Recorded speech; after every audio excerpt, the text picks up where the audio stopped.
Let's delve into the story of one of the outstanding female figures in the Bible, Abigail. Have you ever come across the proverbial words of Solomon that says that wisdom is the principal thing, therefore get wisdom, and with all you're getting, get understanding? The story of Abigail replicates Solomon's wise words.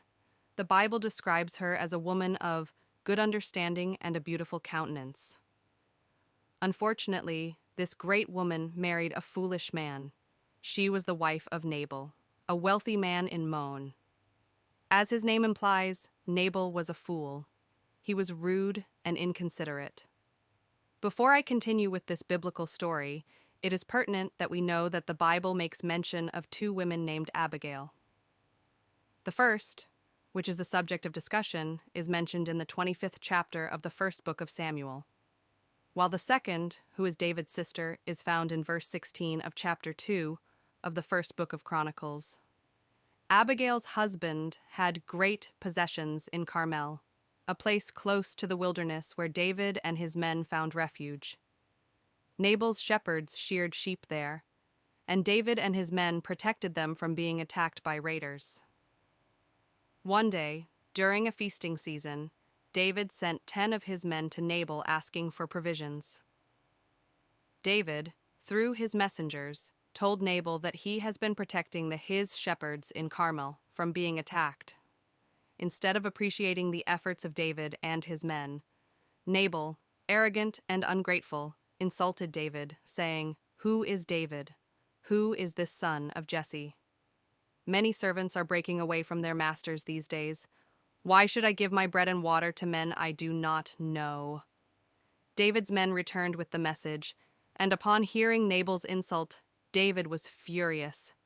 He ordered his men to arm themselves, vowing to destroy Nabal and all the men in his household before morning.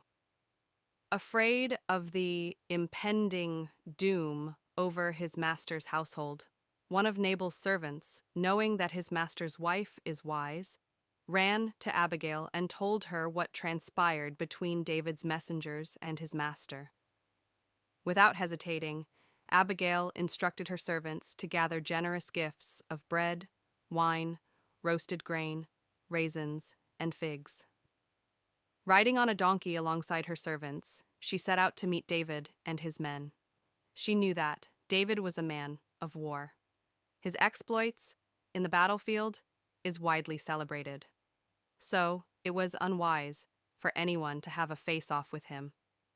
In addition, Samuel had anointed David to be the next king of Israel, and that God was with him. It would be cruel for every male in Nabal's household to die as a result of her husband's foolishness. When she saw David, she bowed low and spoke words of wisdom. "My lord, let the blame be on me alone. Please, let your servant speak to you. Pay no attention to my husband, Nabal. He is a fool, as his name suggests. But as surely as the Lord lives and as you live, may the Lord keep you from shedding blood and avenging yourself. When the Lord has made you ruler over Israel, you will not have on your conscience the burden of needless bloodshed." Moved by Abigail's wisdom and humility, David replied her, saying, "Praise be to the Lord, the God of Israel, who has sent you today to meet me. May you be blessed for your good judgment and for keeping me from bloodshed. If you had not come quickly, not one male in Nabal's household would have been left alive." David accepted her gifts and turned back, sparing Nabal's household. When Abigail returned home, she found Nabal feasting and drunk. She wisely waited until the next morning to tell him what had happened. When he heard the news, Nabal's heart failed him, and about 10 days later, the Lord struck him down, and he died. When David heard of Nabal's death, he sent word to Abigail, asking her to become his wife. She humbly accepted, becoming one of David's wives and a part of royal history of Israel. Abigail's story is a powerful example of wisdom, humility, and courage. She acted swiftly, averted a dangerous situation, and trusted in God's justice rather than seeking revenge.